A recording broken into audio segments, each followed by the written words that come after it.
Hey everybody, it's Steve. In this video, I'm really excited to show you my new laser. It's a LaserCube by Wicked Lasers. The link is below. And don't be fooled by the small size of this thing. It's only 4 inches square, but it is a seriously powerful Class 4 laser. It's so powerful that you actually need a key to turn it on. It has a built-in battery. On the back there's a USB port to connect it to either a PC, a Mac, or an Android device. That's how you control it. And this thing does so many different things, from playing video games to popping balloons from across a room. But in this video, I want to concentrate on programming a laser light show. I want to show you the OS on a MacBook Pro, show you stock patterns that are built into the OS. There's hundreds. Show you how to sync audio with a free program called Sound Syphon, and then how to trigger patterns with hotkeys from the computer keyboard or using a MIDI keyboard, and finally programming a light show synced to audio in your digital audio workstation. So now I'm going to show you LaserOS on the Mac. This is version 9.27, and you'll see when it opens up, it's divided into 3 sections: apps, patterns, and effects.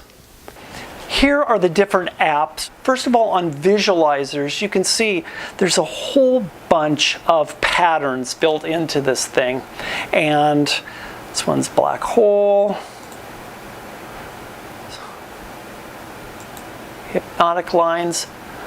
There's also a whole section of different dancers. And then there's animations. You're only seeing part of them, and different images. There's a lot of pre-programmed images and patterns. You can also create your own in this section called abstracts. In basic geometry, you can start rotating different patterns and add elements. And then you can start randomizing.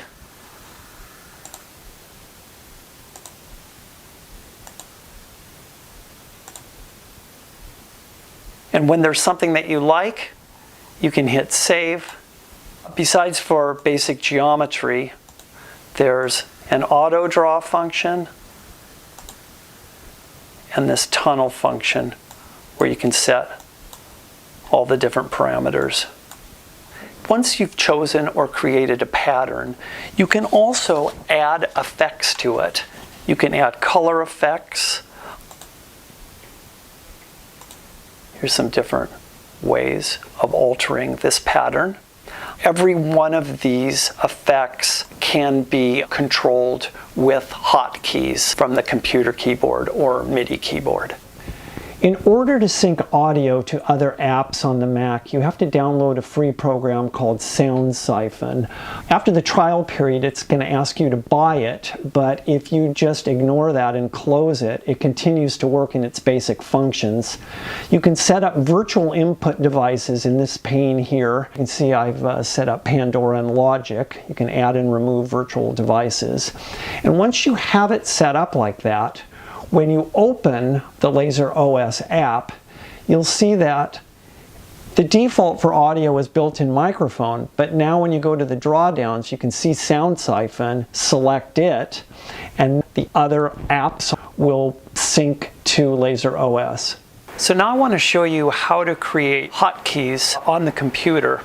If we go to our playlist and we pick our first pattern, if you click this star, you can click Assign Hotkey, and when you press a key on the computer, you can see that it has assigned that hotkey. And you hit OK. You can go to the second one, click Assign Hotkey. We'll make that 2. Hit OK. And now when we go back, you can see that when you hit these individual keys, it calls up the different patterns. And you can do the same thing with the effects. We could go to color lift, and we could assign a hotkey to that. Make that A, and we'll make glitch S. So now I also can control effects, because now we're going to assign hotkeys with a MIDI keyboard. So here is my trusty Alesis Q49. We're going to do the same thing. We're going to assign hotkey, and we're going to pick the key. I'm going to pick the C. You'll see it pick C7. I'm going to hit OK. We'll just do a couple more.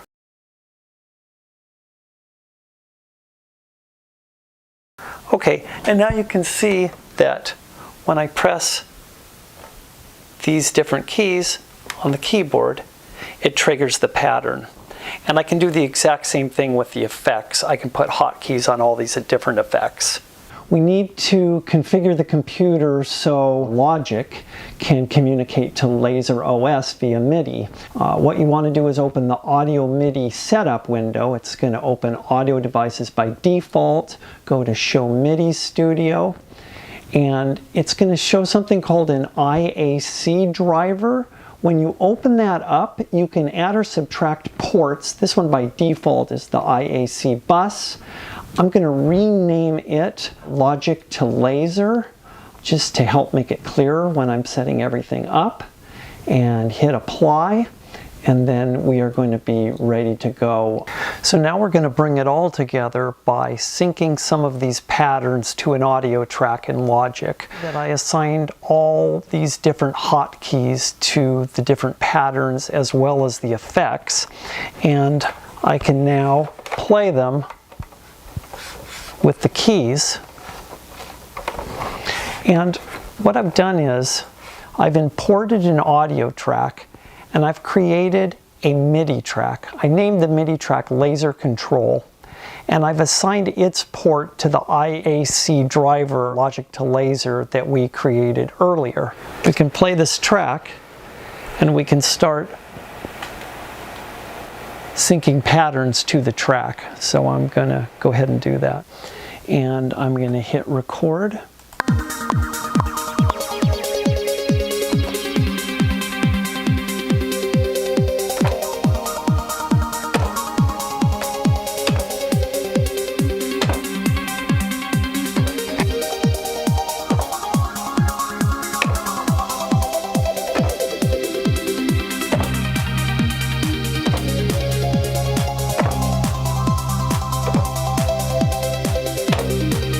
And you can see I'm triggering effects, as well as patterns.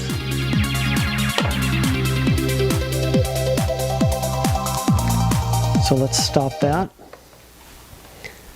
And now, in order to play this back correctly, what we need to do is take recording off, and we need to go here, and in our MIDI section, now we have to set this MIDI input to Logic to Laser, the IAC driver. And then when we're back and playing,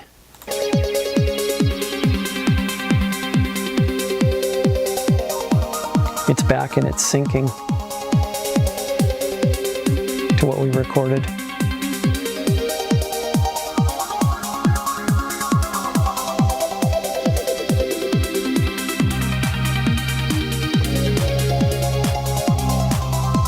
And it's recording the effects, and it's recording the patterns and playing them back in sync the way that we played them on the keyboard.